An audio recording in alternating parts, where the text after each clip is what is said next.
Assalomu alaykum rahmatullohi aziz vatandoshlar, hurmatli yurtdoshlar.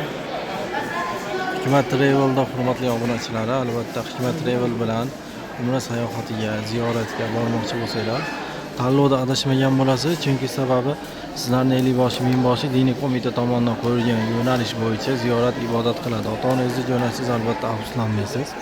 Pastda quyidagi nomerlarga aloqaga chiqib, qaysi kunga reys borligini va joylarimiz qaysi kunga qolganligini to'liqroq ma'lumot olsangiz bo'ladi. Ziyorat davomiyligini albatta operatorlar javob beradi va to'liqroq qayerda sayohat qilinadi, ziyorat qilinadi, sizlarning ovqatlanishi, mehmonxona xizmatlari, yotib turish va avtobus xizmatlari, 50 bosh, 1000 bosh xizmatlari, olib borib olib kelish barcha xizmatlarida operator sizlarga to'liq ma'lumot beradi. Telefon qilsanglar to'liqroq ma'lumot olishingiz mumkin. Hozirda 12 ta viloyatga reyslarimiz qo'yilgan, ya'ni Toshkent, Andijon, Farg'ona, Namanganga.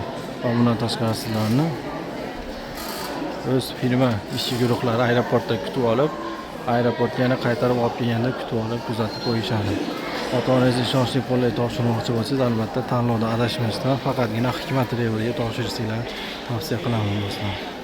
Hozirda biz Farg'ona, Jidda yo'nalishi bo'yicha ketyapmiz o'zimiz. Kanalimizga obuna bo'lib, kommentariyaga yozib qo'yinglar, kimning salomlari, niyatlari bo'lsa, albatta Madina Munavvaraga yetib borganimizda sizlarni ham salominglarni yetkazamiz. Farg'ona aeroportidan bugun 20-iyul sanasiga to'g'ridan-to'g'ri Farg'ona Jidda yo'nalishi bo'yicha reys uchadi. Kimda qanaqangi savollar, takliflar bo'lsa kommentariyaga yozishingiz mumkin. Eslatib o'taman, yana bir qator Madina Munavvarada 2 kun va 3-kuni Makka yuriladi. Makkada 11-12 kun o'rtasida kun bo'lasiz. Ovqatlanishda Madinada 2 mahal, Makkada 3 mahal. Mehmonxona Madina Munavvarada 50 metrdan 200 metrgacha masofasi bo'ladi do'stlar. Makka Mukarramada 800 metrdan 2,5 kilometrgacha masofa bo'ladi albatta.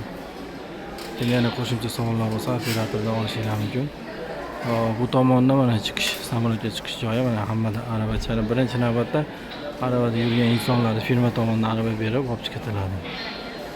Ziyoratgohlarda hammasi bepul, avtobus bepul, mehmonxona bepul bo'ladi. Shu bitta narx ichiga kiritilgan. Narxni ekranga yozib qo'yaman yoki quyidagi nomerlarga aloqaga chiqib ma'lumot olsangiz bo'ladi narx bo'yicha. Yana kimda qo'shimcha savollar bo'lsa do'stlar, video cho'zmaymiz, chunki nomer orqali to'liqroq ma'lumot olsangiz bo'ladi operatordan. Mana bu tomondan hozir ayrim chiqish yo'lagi bu. Samolyotga chiqib ketish yo'lagi. Har bir insonga mana shunday ota-onasi bilan, farzandlari bilan birga ziyoratga borib kelish nasib qilsin. Salomat bo'linglar. Videoda albatta manfaatli bo'lgan umiddaman. Qo'ldan kelgancha kerakli ma'lumot berdim.